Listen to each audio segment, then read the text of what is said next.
मिनश्शैतानिर्रजीम बिस्मिल्लाहिर्रहमानिर्रहीम। नाज़रीन मोहतरम, मैं हूं आपका मेज़बान Mirza Nadeem Beg, programme views on news with Mirza Nadeem Beg में। नाज़रीन मोहतरम, आज के प्रोग्राम में मैं बरतानिया जो ब्रेग्जिट के बाद यूरोपीय यूनियन से अलग हो चुका है, उसने कुछ अपने नए कवानीन का जो है वो ऐलान किया है जो इमिग्रेशन से मुताल्लिक है। इन नए इमिग्रेशन कवानीन की जो है वो क्या सूरत हाल है, इसमें क्या तब्दीलियाँ जो है वो रूनमा हुई हैं, उनके बारे में मैं आपको आगाह करना चाहता हूँ। तो नाज़रीन मोहतरम, जो यूरोपीय यूनियन के 30 लाख शहरी इस वक्त जो है बरतानिया के अंदर मुकीम है। यूरोपीय यूनियन से मुतल्लिक यानी कि जो कोई स्पेन से गया है, कोई इटली से गया है, कोई जो है ग्रीस से गया है, कोई रोमानिया से आया है, कोई कहीं से आया है, तो ये टोटल तादाद जो है वो मिला के 30 लाख शहरी है कि जो बरतानिया के अंदर इस वक्त मुकीम है और वो यहाँ 31 दिसंबर तक रह सकते हैं। उसके बाद उनको नए जो है वो इमिग्रेशन कवानीन के तहत यहाँ पर रहना होगा, जिसकी सबसे पहली शर्त तो ये है कि उनको अंग्रेजी जो है वो इंतहाई रवानी से बोलने की सलाहियत हो। यानी कि ये नहीं कि वो अंग्रेजी नहीं जानते और वो बरतानिया के अंदर रह लेंगे, तो ये मुमकिन नहीं है।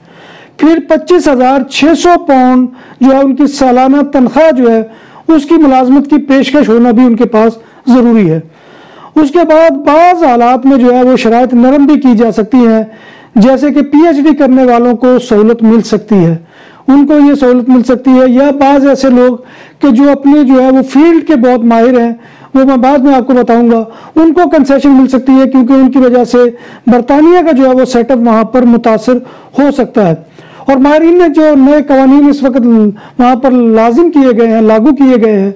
उसके बारे में ये कहा है कि जो लागू होंगे जून 2021 में, उनके बारे में वहाँ के माहिरीन का कहना है कि 2004 से लेकर अब तक 10 लाख यूरोपीय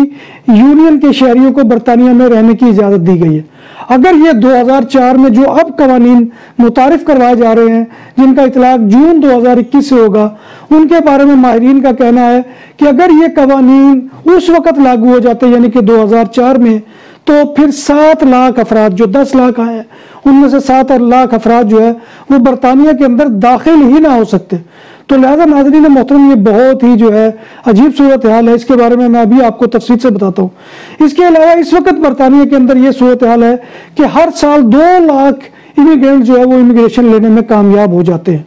तो लिहाजा हुकूमत जो है ये अब नया जो तादाद को कम करना चाहती है और वहाँ पर नया सिस्टम लेकर आई है,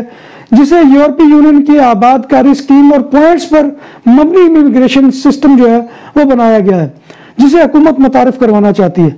फिलहाल बरतानिया में, जैसे कि मैंने आपको कहा कि यूरोपीय यूनियन के बसने वाले तमाम शहरियों को अगर 30 जून 2021 के बाद बरतानिया में रहना चाहते हैं, तो उन्हें यूरोपीय यूनियन आबादकारी स्कीम के लिए अंदराज करवाना होगा। 30 जून 2021 को अगर कोई भी शख्स इस स्कीम के तहत दरख्वास्त नहीं दे सकता, तो उसे गैर कानूनी तारकीद वतन का खतरा बनने का खतरा जो है वो लाहक हो सकता है। लिहाजा वो इलीगल इमिग्रेंट जो है वहाँ पर डिक्लेयर हो सकता है। अगर उनकी दरख्वास्त कामयाब होती है, तो इस तारीख के बाद यानी कि 30 जून 2021 के बाद बरतानिया में काम करने के काबिल होंगे, कता नज़र इसके कि उनकी इमिग्रेशन के नए निज़ाम में कितने पॉइंट्स होंगे। पॉइंट्स पर मबनी निज़ाम सिर्फ 1 जनवरी 2021 के बाद बरतानिया में दाखिल होने वालों के ऊपर लागू होगा। यानी पॉइंट सिस्टम होगा, जैसे कि कनाडा में या दीगर और मुल्कों के अंदर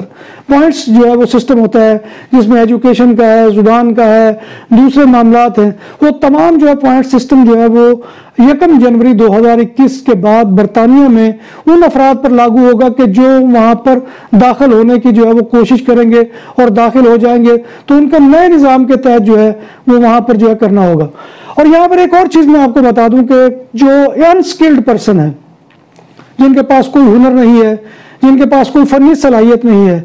यानी कि वो पहले तो एंटर हो जाते थे, लेकिन अब जो है बरतानिया उनके ऊपर रिस्ट्रिक्शन लगा रहा है कि ऐसे लोगों को रोका जाए और इनकी आबादकारी को जो है वो नामुमकिन बनाया जाए, क्योंकि ये लोग जो है ये आते हैं और यहाँ पर आकर जो है वो बेनिफिट्स और दूसरे मामलात लेते हैं। तो इन लोगों को जो है रोका जाए और हुनरमंद जो है, स्किल्ड पर्सन जो है, और स्किल्ड पर्सन कौन से हैं, जैसे कि मैंने पहले भी किसी प्रोग्राम में इसकी डेफिनेशन को आपके सामने बयान किया था कि जो किसी कॉलेज से, वोकेशनल सेंटर से, किसी यूनिवर्सिटी से डिप्लोमा या डिग्री होल्डर हों अपनी फील्ड के अंदर,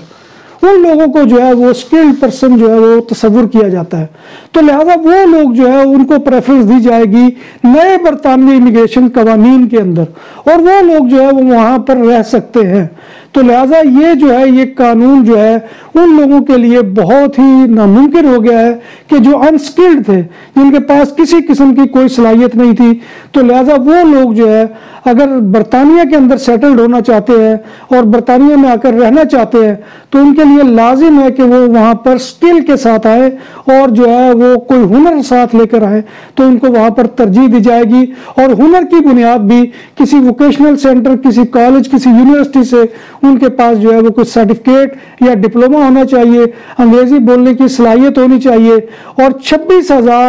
25,600 ये जो है पाउंड की तनख्वाह जो है उनकी सालाना जो है उसकी उनके पास जो है वो ऑफर होनी चाहिए। तो बरतानिया जो है ऐसे लोगों को जो है वो अपने मुल्क में जगह देगा।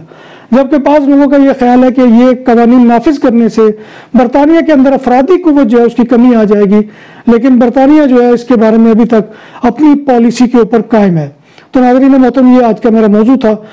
इंशाअल्लाह फिर किसी नए मौजू के साथ आपकी खिदमत में हाजिर होऊंगा। तब तक अपने मेज़बान मिर्ज़ा नदीम बेग को इजाज़त दीजिए। अल्लाह हाफिज़।